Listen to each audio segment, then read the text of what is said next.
सालों की कठोर तपस्या के बाद पार्वती दिव्य शक्ति और धैर्य की प्रतीक बन गई थी।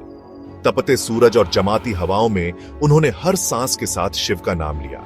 उनका शरीर कमजोर हो चुका था, लेकिन उनकी आत्मा एक अनंत ज्योति की तरह जल रही थी। भगवान शिव उनकी भक्ति से अवगत थे, लेकिन उन्होंने उनकी प्रेम की गहराई को परखने का निश्चय किया। एक दिन शिव कैलाश पर्वत से उतरे, एक बूढ़े सन्यासी के रूप में, जिनके बाल जटाओं में बंधे थे, चेहरे पर झुर्रियां थीं और आंखों में एक शरारती चमक थी। वह पार्वती के पास पहुंचे, जो पीपल के पेड़ के नीचे गहरी ध्यान में बैठी थी। जैसे ही उन्होंने अपनी आंखें खोली और विनम्रता से उनका स्वागत किया, सन्यासी ने बातचीत शुरू की। एक राजकुमारी जैसे आप जंगल में तपस्या में अपना यौवन क्यों बर्बाद कर रही हैं? वह भी एक जंगली सन्यासी शिव के लिए। उन्होंने व्यंग्य से कहा, वह राख में लिपटे हैं, खोपड़ी के आभूषण पहनते हैं और श्मशान में नृत्य करते हैं। ऐसे पागल में आपको क्या दिखता है? पार्वती शांत रही।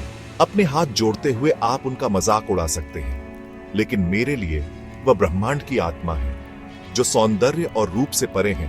मेरा हृदय किसी और को नहीं जानता। सन्यासी हंसे, उन्हें दुनिया की परवाह नहीं है। तुम्हारी तो बिल्कुल नहीं। इस पागलपन को छोड़ो और अपने महल वापस जाओ, एक असली पति ढूंढो। पार्वती की आवाज दृढ़ हो गई, लेकिन सम्मानजनक, आप केवल वही देख सकते हैं जो आंखें देख सकती हैं। मैं शिव को अपनी आत्मा से देखती हूँ। वह शाश्वत सत्य है, केवल वही जो वास्तव में मायने रखते हैं। मैं जितना समय लगेगा उतनी देर तक इंतजार करूंगा। अचानक सन्यासी चमकने लगे, उनका वेश भंग हो गया और उनके सामने भगवान शिव अपने दिव्य रूप में खड़े थे। उज्जवल, भव्य और शांत, तुमने परीक्षा पास कर ली पार्वती, उन्होंने कहा। उनकी आवाज में गर्मजोशी थी। तुम्हारा प्रेम शुद्ध है, तुम्हारी भक्ति अनुपम है। मैं तुम्हारा हूं और तुम मेरी हो।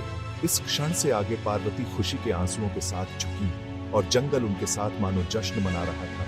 हवाएं उत्सव के गीत गा रही थीं और पेड़ नर्तकियों की तरह झूम रहे थे। यह केवल दो आत्माओं का मिलन नहीं था, यह ऊर्जा और चेतना का संगम था, शिव और शक्ति का शाश्वत बंधन।